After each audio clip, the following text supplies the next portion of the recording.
pretend that we are all friends. We've all got our problems, but we've got to figure out a way to get along, because I'm not going to let this tension get in the way of the rest of the summer. Can you see our thought? Today we are going to meet up with Group 1 crew, and they told us they needed a ride from the airport, so we decided to go pick them up. We're taking our time with this while you're calling to sort out our weaknesses. Hey-oh. We wanted them to feel really welcome, so instead of just showing up at the airport, we thought we could at least make signs to welcome them and find creative ways to say hello when they got there. We thought the best way to welcome Group 1 crew was to be really enthusiastic so that when they came down the escalator, they would see us stacked in a pyramid, really excited to see them. Manuel! We waited and waited and were full of excitement, but after a while, sometimes you get a little tired, and our excitement ended up wearing off a little.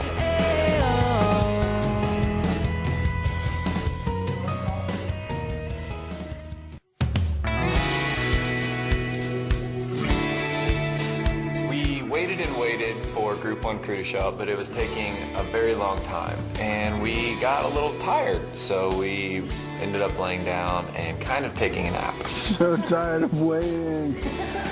Oh. Kept thinking that the next person coming down the escalator would be them, but one person after the next just gave us these weird looks, wondering what were we doing.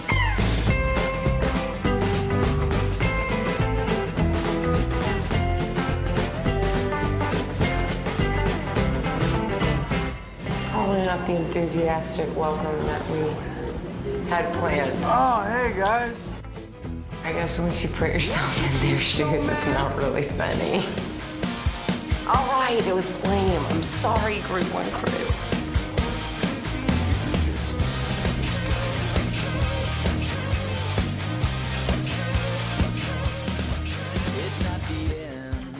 We're taking Group 1 crew to the theme park to hang out with some teen girls and ride some rides. Kings Island is an amusement park that is right next to where Sean and I both grew up. It's really fun, and it smells like happy. We wanted to meet up with a group of teen girls and take them there for the day.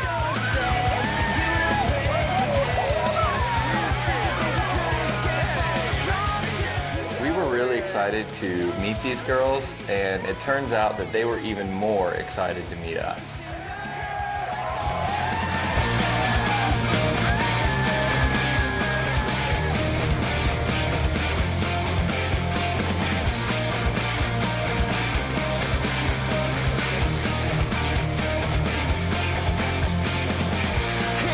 My name's Sean Kelly, and we're here at PKI with the girls here.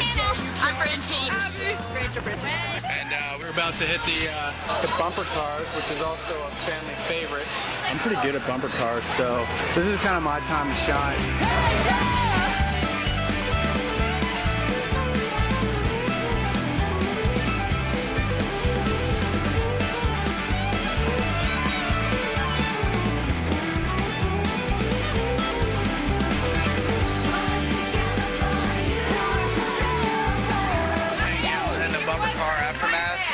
I'll tell you what, I think that people seem to be getting along a lot better since they took out their frustrations, you know?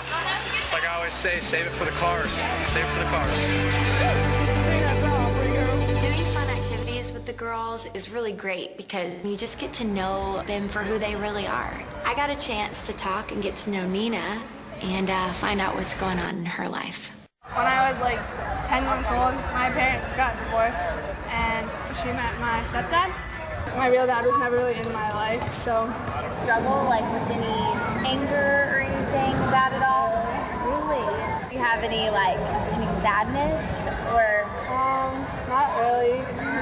Just because, why do you think that is? Just it feels like my other dad, he's just kind of like a person, not really my dad. 50% of kids are going to be growing up with divorced parents, just everywhere, and it's hurting kids a lot more than we'll ever know. So has your stepdad been pretty protective about the whole boy thing? Yeah. Our rule was I wasn't allowed to go on a date until I was 16. Do you have a rule like that? Yeah. Okay, yeah. He's like, you can't, if somebody asks you out, you say you can be friends. I was like, okay. Nina's been really fortunate to have a stepdad that's really active and loving in her life. So that's a gift, and I hope it continues to stay strong. Kings Island was a blast. We had a ton of fun hanging out with Group 1 crew and with the girls all day. But eventually we had to say our goodbyes and get on the bus and head up to the Creation Festival.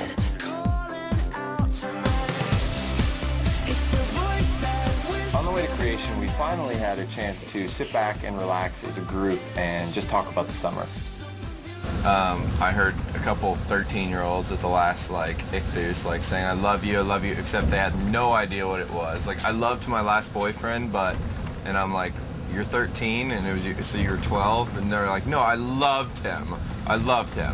And I was like, wow. Like my experience, I would say that I regret telling that first boyfriend that I loved him. I do. At the time, I think I really had no clue what love was, so I thought what I was feeling was love.